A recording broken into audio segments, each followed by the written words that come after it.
سكن لكل المصريين 7. عمّال تقلِّب في الفيديوهات من ده لده، لده، لده، وطبعًا مش عارف تعمل إيه، لا عارف المستندات ولا عارف الشروط ولا عارف الأماكن اللي هيتم فيها حجز سكن لكل المصريين. النهارده يا جماعة لمّيت لكم كل حاجة في فيديو واحد بس اللي هو سكن لكل المصريين 7. النهارده هنتكلم عن الطرح الجديد من وزارة الإسكان، كل التفاصيل النهارده لميتها لك في فيديو واحد بس. أهم حاجة هنشوف الفيديو بالتفصيل ومش عايزين نجري الفيديو يا جماعة، عايزين كل خطوة مرتبطة بالتانية.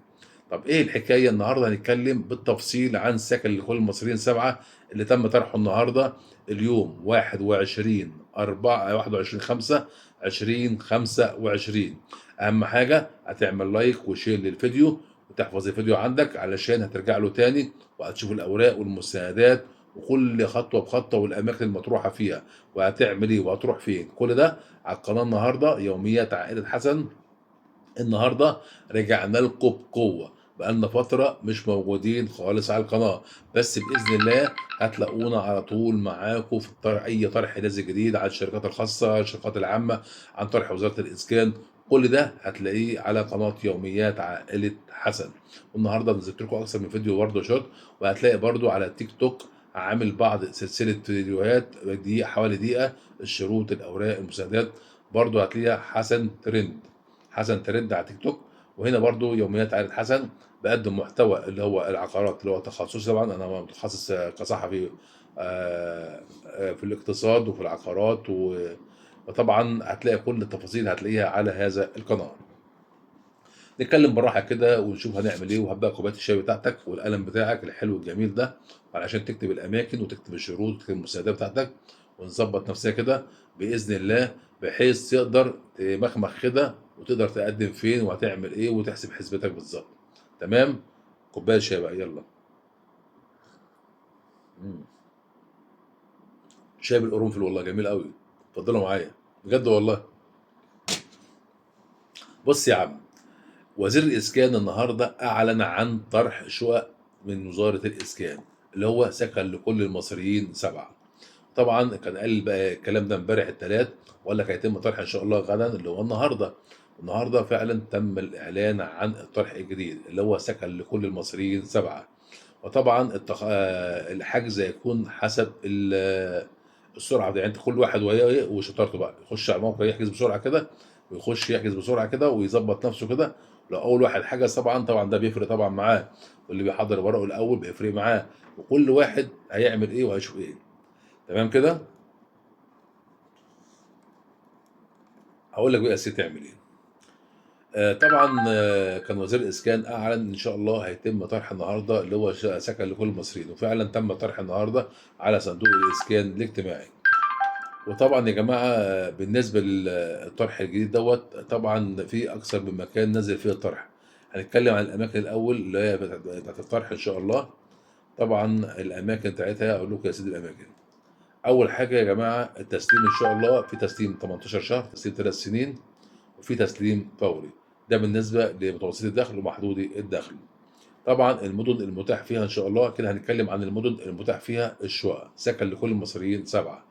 اول حاجه معانا يا جماعه مدينه اسوان الجديده، محافظه اسيوط، مدينه ناصر الجديده غرب اسيوط، محافظه البحيره، مدينه رشيد الجديده، محافظه الجيزه اللي هي مدينه 6 اكتوبر، محافظه الشرقيه، مدينه العاشر من رمضان، محافظه القاهره اللي هي ايه 15 مايو، بدر، حدائق العاصمه. الثلاث اماكن في القاهره اللي هم ايه 15 مايو، بدر، حدائق العاصمه، دول اللي نازلين في القاهره. واللي في الجيزه هتنزل طبعا اللي هي مدينه 6 اكتوبر او اكتوبر الجديده بالعربي او حدائق اكتوبر، بينزلوا في الاثنين دول. تمام لحد كده كويس. اللي هي ايه الاماكن كده بنقول عليها دي الاماكن بتاعت ايه اللي هي سكن لكل المصريين 7. احنا وصلنا لحد فين؟ القاهره اللي هم 3 مدن اخر حاجه. بعد كده محافظه المنيا اللي هي مدينه المنيا الجديده، ومحافظه بني سويف، ومحافظه مدينه اللي هي مدينه بني سويف الجديده، ومحافظه مطروح اللي هي مدينه العلمين الجديده. دي يا جماعه الشقق اللي هتنزل ان شاء الله الطرح فيها باذن الله سكن لكل المصريين 7. بق شارع. ماشي. نكمل بقى كلامنا. بص يا جماعه، احنا بنتكلم يعني كلام كده، مش كلام بقى علمي واعمل كذا وده كذا، لا انا بتكلم كده كنا قاعدين كده مع بعض على القهوه، بنتكلم مع بعض. واي اسئله اي حاجه ابعتوا لي، بحيث ايه نقدر نحل اي حاجه بسرعه ليكم. واي حاجه اكتبوا لي على تحت الفيديوهات على اليوتيوب إيه السؤال اللي عندك، وانا هجاوبك عليه، ومش ممكن اجاوبك عليه في فيديو كمان. وهتعمل ايه وهتروح فين. ممكن اتواصل معاك بالتليفون كمان يا عم. خلاص. اهم حاجه تعمل مشاركه للفيديو دوت. مش هفكرك كل شويه مشاركه للفيديو علشان نقدر نوصل لاكبر عدد ممكن.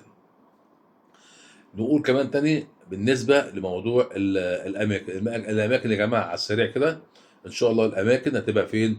محافظه اسوان الجديده، مدينه اسيوط الجديده. محافظه اسيوط مدينه نصر الجديده غرب اسيوط. محافظه البحيره اللي هي مدينه رشيد الجديده. محافظه الجيزه اللي هي مدينه 6 اكتوبر. محافظه الشرقيه مدينه العاشر من رمضان. محافظه القاهره مدينه 15 مايو بدر حدائق العاصمه. محافظة المنيا مدينة المنيا الجديدة. محافظة بني سويف الجديدة مدينة بني سويف الجديدة. محافظة مطروح مدينة العالمين الجديدة. ده بالنسبة يا جماعة سكن لكل المصريين السبعة اللي هو يتم طرحه النهاردة الأربعاء 21 2025. طبعا يا جماعة تسليم الشقق دي هيكون على 36 شهر. وطبعا في كذا واحدة في 18 شهر 36 شهر في استلام فوري. تمام. الوحدات السكنية اللي هتتسلم خلال 36 شهر طبعا حوالي 5372 وحدة. دول 5372 وحدة، ده اللي هيتم تسليمه كمان 36 شهر اللي هو 3 سنين. والشقق دي يا جماعة اللي هيتم تسليمها بعد 3 سنين دي موجودة في محافظات ايه بقى؟ محافظة البحر الأحمر، مدينة الغردقة، البداري، محافظة الدقهلية، جمصة، محافظة المنيا، مغاغة، محافظة مطروح. يبقى عندنا 5372 وحدة. دول يا جماعة هيتم تسليمهم بعد الثلاث سنين اللي هيقدم محافظة البحر الأحمر، الغردقة، البدارة، محافظة الدقهلية، جمصة، المنيا الجديدة، محافظة مطروح. الشقق دي يا جماعة هيتم تسليمها بعد 36 شهر اللي هم 5372 وحدة سكنية. تمام كده؟ حلو كده يا جماعة؟ حلو. بالنسبة يا جماعة بقى طبعا الأولوية طبعا كانت الدكتورة مي عبد الحميد امبارح طلعت وقالت إن طبعا في أولوية بحجز الوحدات المطروحة هتكون للعملاء المتقدمين سابقا بإعلان الإسكان المتوسط. يعني في أولوية للناس اللي هي قدمت قبل كده في الإعلان اللي فات اللي هو في الإعلان المتوسط. طبعا اللي هم طبعا الناس اللي هي ما قدرتش تكمل الأقساط أو الدفعات بتاعتها ربع سنوية. والناس طبعا بالإعلان المنشور بالصحبة والورقية اللي هو بتاريخ 11 مايو 2024. ده اللي قالته مي عبد الحميد في التصريح بتاعها. فاهمين يا جماعة؟ وأيضا اللي هيقدر برضو الأولوية ليه برضو سكن لكل المصريين واحد واثنين لمتوسط الدخل. الإعلان الأول الاستثماري لمتوسط الدخل. طبعا وبروتوكول نقابة العاملين بهيئة قناة السويس. طبعا دول لهم الأولوية يا جماعة اللي هم قدموا قبل كده اللي هو في إعلان سكن واحد وسكن اتنين سكن كل المصريين واحد واثنين. دول لهم الأولوية. تمام. اللي هو الإسكان المتوسط. دول في الأول. تمام كده. والناس اللي قدمت طبعا وقاموا بسحب الفلوس بتاعتهم فمن حقهم يقدموا تاني إن شاء الله. خلاص كده وصلنا لحد فين؟ التقديم وعملنا الأماكن وشفنا الأماكن اللي هيتم فيها طرحها. أوكي كده؟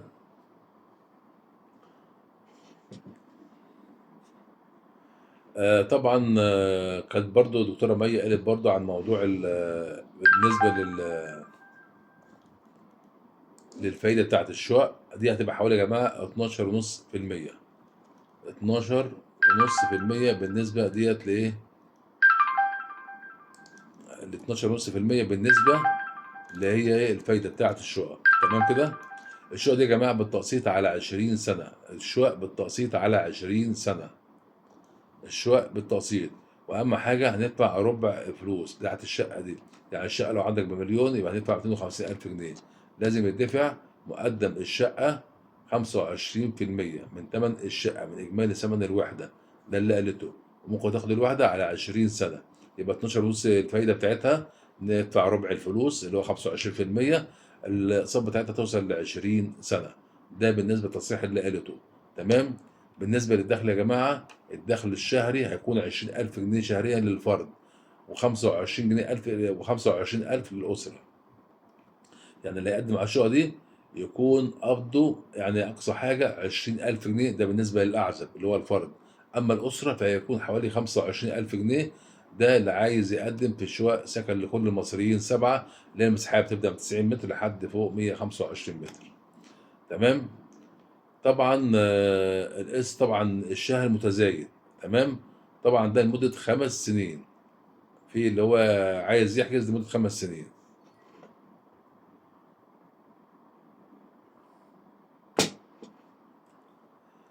بالنسبة يا جماعة للمقدم الشقق ديت، بالنسبة للمقدم إن شاء الله المقدم بتاع الشقق دي هيكون حوالي 100,000 جنيه. ده مقدم الشقق سكن لكل المصريين 7. هتدفع 100,000 جنيه لبنك الإسكان والتعمير. تمام كده. وفي 500 جنيه طبعا دي مصاريف اللي هو التسجيل، طبعا لا تسترد. يعني انت لو عايز تسترد الفلوس لا تسترد. وفي مصاريف إدارية تاني برضو 350 جنيه، برضو لا تسترد. تمام. وطبعا ممكن تدفعه في أي مكتب بريد أو تبع بنك الإسكان والتعمير. يبقى ندفع في البريد او في بنك الاسكان والتعمير. تمام كده. والاحسن يعني تدفع في البريد، يعني انت احسن حاجه تدفع في البريد الفلوس بتاعتك اللي هي 100,000 جنيه، بتاخد وصل بيهم. في عندك اللي هو 350 جنيه و500 جنيه، دول لم يسترد لو انت تسحب فلوسك بعد كده. طب بعد كده هنتكلم بقى في موضوع السن. السن يا جماعه يعني اقل حاجه زي في اي اعلان تبع وزاره الاسكان، احنا قلنا قبل كده لا يقل عن 21 سنه عشان تقدر تحجز شقه من وزاره الاسكان. سنك لا يقل عن 21 سنه. تمام. واقصى حاجه 50 سنه.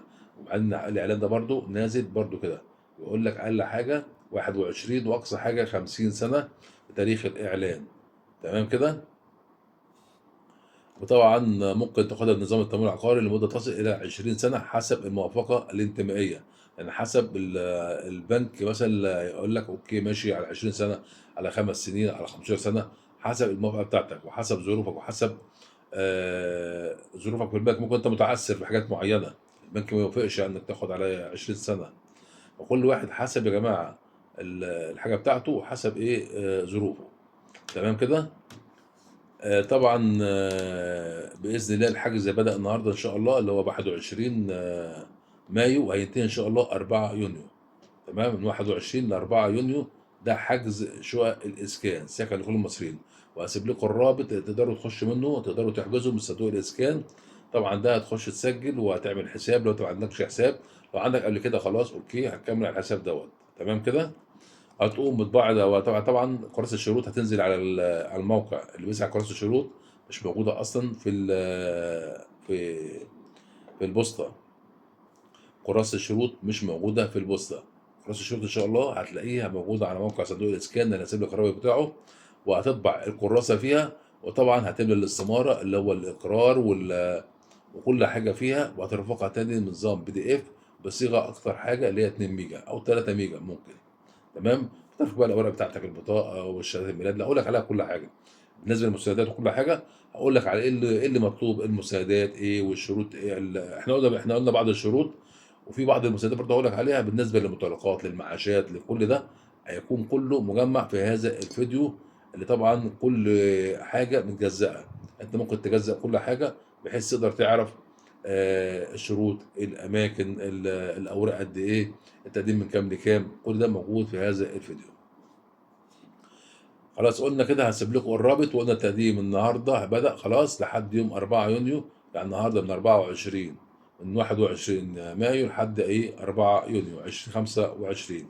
وهسيب لكم الرابط بإذن الله. تمام كده تحت الفيديو او في اول تعليق. ايه رأيكم؟ طبعا انا الاوراق كلها والحاجات دي كلها هتبقى بصيغه اقصى حاجه 2 ميجا بايت. 2 ميجا بايت.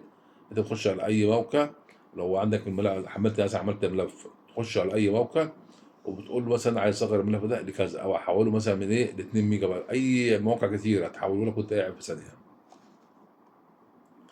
بعد كده هنتكلم بقى يا جماعه عن المستندات المطلوبه. احنا كده اتكلمنا عن الاماكن، اتكلمنا عن الشروط، اتكلمنا عن الطرح من كام لكام. كده هنتكلم عن المساعدات المطلوبة لحجز شقق سكن لكل المصريين 7. بالنسبة يا جماعة للمساعدات كان البارح نزلوا بيان وقال لك أول حاجة طبعا رقم البطاقة، الرقم القومي. ده للقومي المتقدم وزوجته. أي حد هيقدم والعكس صحيح. يعني مثلا لو واحدة هتقدم يبقى جوزها برضو يقدم البطاقة معاها. طبعا بطاقة سارية ما يكونش تم الانتهاء طبعا. يعني بطاقه مثلا ما تكونش مثلا منتهيه بقى لها سنه ولا سنتين ولا بقى لها شهرين، ممنوع الكلام ده. بطاقه لسه ما تاريخ تجديدها موجود وشغاله. تمام. بعد كده هنجيب شهادة بإثبات الدخل السنوي أو الشهري. هنجيب شهادة بإثبات الدخل السنوي أو الشهري. أنا يا جماعة بتكلم بالراحة علشان في ناس بتقول لك بتتكلم بسرعة، وطبعا لا، أنا بتكلم بالراحة واحدة واحدة. أي حد عايز يقدم يسمع فيديو يكون بيتفرج على فيلم كده، كوباية الشاي بتاعتك وتكتب الأوراق المطلوبة. يبقى خلاص، أول حاجة المستندات المطلوبة أو الأوراق المطلوبة يا جماعة، هنجيب بطاقة الرقم القومي. بعد كده هنجيب شهادة بإثبات الدخل السنوي أو الشهري حسب وظيفتك، سواء كنت قطاع خاص، قطاع عام، قطاع أعمال، أي حاجة. تمام. يبقى خلاص، يبقى هنجيب إيه؟ شهادة بصافي الدخل السنوي أو الشهري.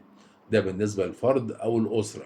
ده أو ده، أنا بتكلم يا جماعة على الاتنين، الفرد اللي هو الأعزب أو الأسرة. تمام. الزوج والزوجة طبعا إذا كانت تعمل.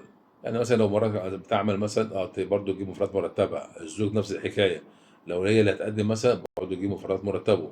تمام كده، لأن الاتنين مرتبطين ببعض.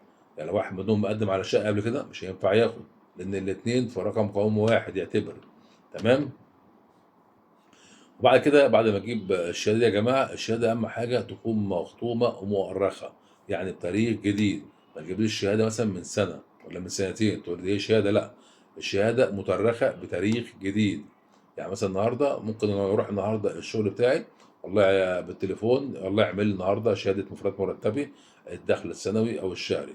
اوكي، تخلص ما فيش ساعتين زمن بيديها لك عشان ترفقها، تبقى حاجه حديثه. لكن جيت تقول لي بقى لها شهرين ثلاثه، لا ما ينفعش. حاجة حديثة مؤرخة بتاريخ جديد. تمام كده، من أي حد بقى، سواء كنت خاص قطاع عام، حسب اللي أنت إيه موجود فيها.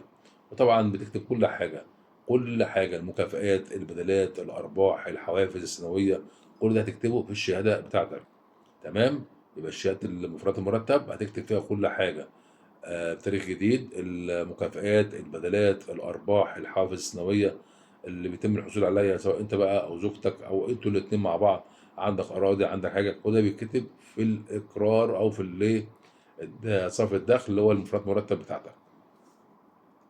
وطبعا لو عندك أملاك برضه، لو عندك مثلا أملاك زراعية، عقارات، أراضي، عندك معاش استثنائي، عندك أملاك، عندك أسهم، عندك رصيد في البنك، عندك أوعية ادخارية، حسابات توفير، أوراق مالية، كل ده لازم تكتبه في موضوع مفردات المرتب.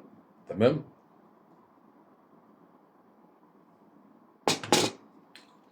تعالوا شو معايا شاي بجد والله. طبعا بالنسبه مفردات مرتب خاص لوحدها، لكن انت لو عندك يعني مفردات مرتب، خلاص قلنا بتاريخ جديد وحسب الشغل بتاعك وهتعمل ايه وهتروح فين.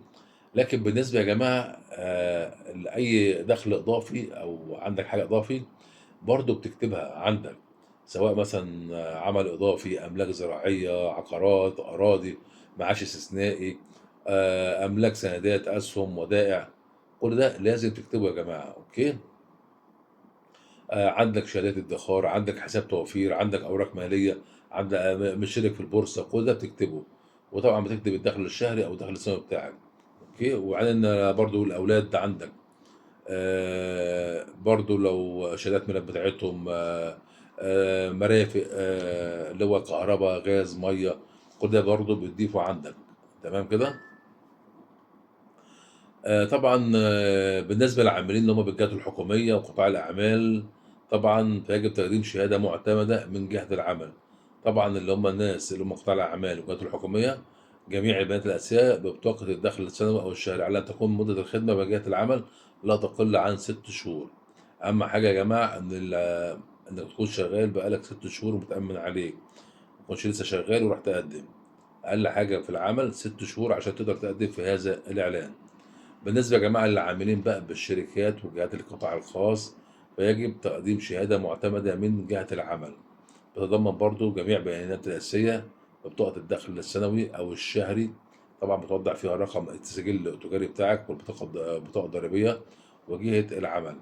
تمام. لو انت شغال قطاع خاص عند حد في شركة، بتحط البطاقة الضريبية بتاعته والسجل التجاري بتاعه، وطبعًا بيعمل لك مفردات مرتبك، والله بتقاضى مثلًا محمد كذا، 5000 جنيه أو 10,000 جنيه، إبراهيم بياخد كذا، وبعدين تحط ده البيانات بتاعة الشركة بتاعتك، وبتحط البطاقة الضريبية والسجل التجاري، عشان يثبتوا إن أنت فعلًا ليك دخل ثابت يا جماعة.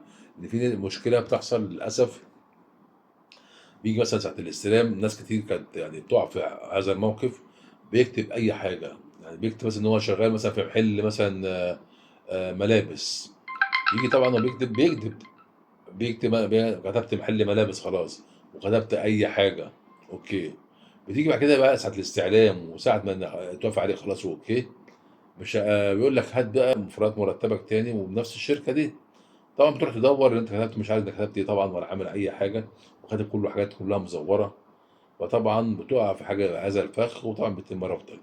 فلازم يا جماعة اللي يكتب حاجة زي كده بيكتب حاجة صحيحة، حاجة فعلًا ما تضروش ولا تعمل له أي حاجة، بحيث يكتب بيانات صحيحة.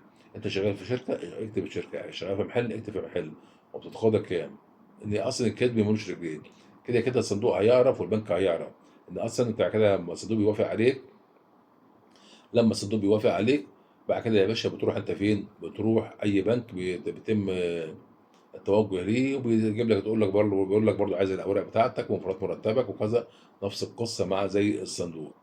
فأنت لو خلعت من ده مش هتخلع من التاني، لأن البنك بيضمن فلوسه، مش هيدي أي حد كده وخلاص ما لا بيشتغل ولا ليه مرتب ولا ليه أي حاجة وتاخد الشقة، فيتم سحبها منك. فأي حاجة أنت عاملها غلط حتى لو أنت خدتها وكدبت وعديت وتم اكتشاف هذه الأوراق إنها مزورة، بيتم سحب الوحدة منك، واحنا قايلين الكلام ده قبل كده. يعني خلي بالك، لازم تحط مستندات مظبوطة وكلام مظبوط يا جماعة، مش أي حد وخلاص كده تحط أي حاجة خلاص. طبعًا بالنسبة بقى لأصحاب المهن الحرة والأعمال الحرة والأنشطة التجارية والحرفية، طبعًا بيقدّم مستند الإفادة بتاعته بالتسجيل لدى مصلحة الضرايب لأصحاب المهن الحرة، وهو مستند يصدر من مصلحة الضرايب المصرية، وبيثبت إن صاحب الطلب قد قام بتسجيل نفسه في النظام الضريبي للمهنة اللي هو بيذولها، اللي هو مثلًا أنت شغال مثلًا سواق تاكسي، أكيد معاك بطاقة ضريبية وسجل تجاري، شغال عندك محل، نفس الحكاية. بالإضافة إلى شهادة من محاسب قانوني معتمد تبين صافي الدخل بتاعك السنوي. بيجيب طبعًا شهادة من محاسب قانوني بيبين بيكتب لك صافي الدخل السنوي بتاعك، مثلًا إيه، أنت مثلًا شغال سواق تاكسي، بتقاضى مثلًا في اليوم بيطلع لك مثلًا في اليوم مثلًا حوالي مثلًا 300 جنيه، يبقى أنت مثلًا عملت مثلًا 9000 في الشهر، كده يعني بتتحسب كده، حسب الدخل بتاعك بيكتبه لك وبيحسبه لك هو سواء سنوي أو شهري، وبيكتب لك الشهادة بتاعتك وبيختمها، وبيتم إرفاقها على صندوق الإسكان. وطبعًا لأصحاب المهن والأنشطة التجارية والحرفية لازم يكون مدة مزاولة العمل لا تقل عن 12 شهر، يبقى الحكومة 6 شهور بالنسبة لأي حد أعمال حرة، لا تقل عن 12 شهر بالنسبة للي هم شغالين أعمال حرة. هنتكلم بقى دلوقتي بالنسبة يا جماعة للناس اللي هم الأرامل والمطلقات وأصحاب المعاشات، فلازم بقى يجيب ورق منين؟ معتمدة طبعًا ببيان المعاش من التأمينات من نفسها، يعني أي تأمينات أنت تابع ليها بتروح التأمينات وبتجيب ورقة إن أنت هتقدم في هذه الوحدات، ويكتب لك مثلًا سكن لكل المصريين 7، تمام؟ يبقى الأرامل، المطلقات، أصحاب المعاشات هيجيبوا إيه؟ بيانات المعاش من التأمينات بالنسبة للأرامل وأصحاب المعاشات إن وجد، تمام؟ وصورة من مستند النفقة التي تحصل عليها المطلقة، يعني المطلقة بتجيب صورة من النفقة اللي بتحصل عليها، وصورة من الشهادات الرسمية المثبتة للحالة الاجتماعية، إنها مطلقة مثلًا بتاخد معاش، لازم تجيب صورة من هذه الحالة، تمام؟ وعدد أفراد الأسرة وهي كما يلي. هنحط عدد أفراد الأسرة زي كده: وثيقة الزواج والطلاق والوفاة، شهادة ميلاد الأبناء القُصَر، رقم قومي مميكن، قيد عائلي مميكن لصاحب الطلب.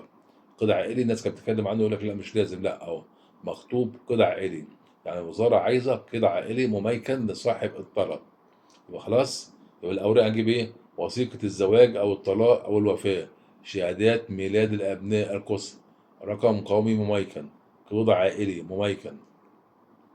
ما عدا طبعًا الأعزب والمطلقة والأرملة، ده بالنسبة للناس اللي هي إيه،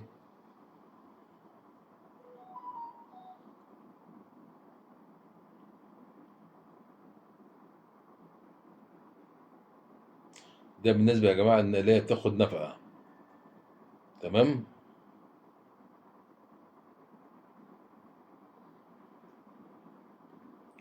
بالنسبة اللي بتاخد نفقة يا جماعة، الورق ده بالنسبة اللي بتاخد نفقة، هتجيب يا جماعة اللي هو إيه، زي ما قلنا وثيقة الزواج أو الطلاق أو الوفاة، وشهادة ميلاد الأبناء، القصر ورقم قومي مميكن، وقيد عائلي مميكن لصاحب الطلب ما عدا الأعزب والمطلقة والأرملة.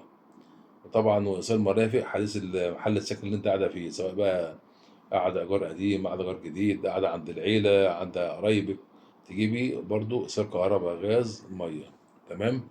بحيث تقدري ترفقي هذه الأوراق مع باقي المستندات.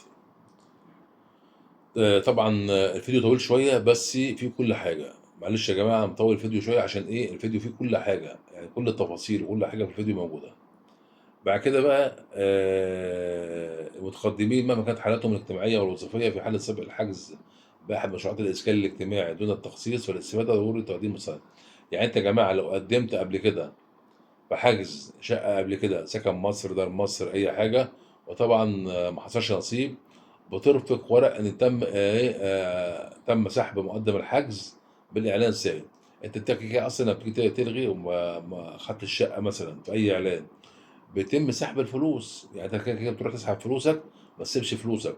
انت ما خدتش الاعلان، خد فلوسك علشان تاخد ورقه بعدم انك انت ما استفدتش قبل كده.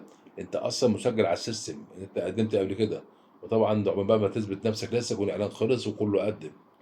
فاي حد فلوسه لسه بره مع في الوزاره او في الصندوق بيسحبها، بياخد ورقه ان هو تم سحب المقدم وبيتقدم من جديد، بحيث يقدر طبعا اللي يشوف الورق يعرف انت كنت مقدم بس ما حصلش نصيب، وتقدر ايه تاخد الشقه.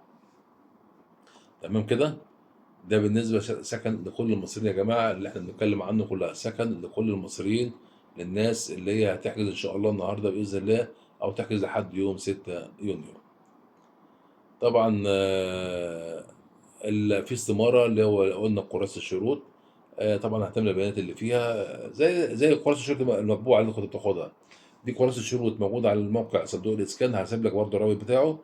هتحفظ الكراسة وهتقعد تكتب وهتعملها، وهتكتب بياناتك، الاسم فين وساكن فين وعدد الأولاد والوحدة اللي أنت عايز تحجزها فين والمقدم هيبقى قد إيه.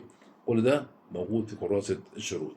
تمام. واللي طبعا اي بيانات تخلي بالك منها عشان تبقى ايه، نفس البطاقه بتاعتك، مثلا ساكن في كذا، في الحته كذا، يعني ايه ما تسيبش اي حاجه. اوكي.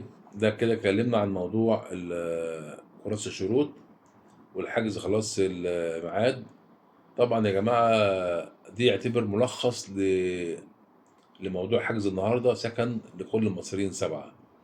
اهم حاجه هنعمل مشاركه للفيديو يا جماعه عشان ناس كتير ما تعرفش موضوع الحجز دوت. يعني في ناس كتير ما تعرفش ان النهارده في حجز. يا ريت نشير الفيديو علشان الناس كتير تستفاد من هذا الطرح الجديد.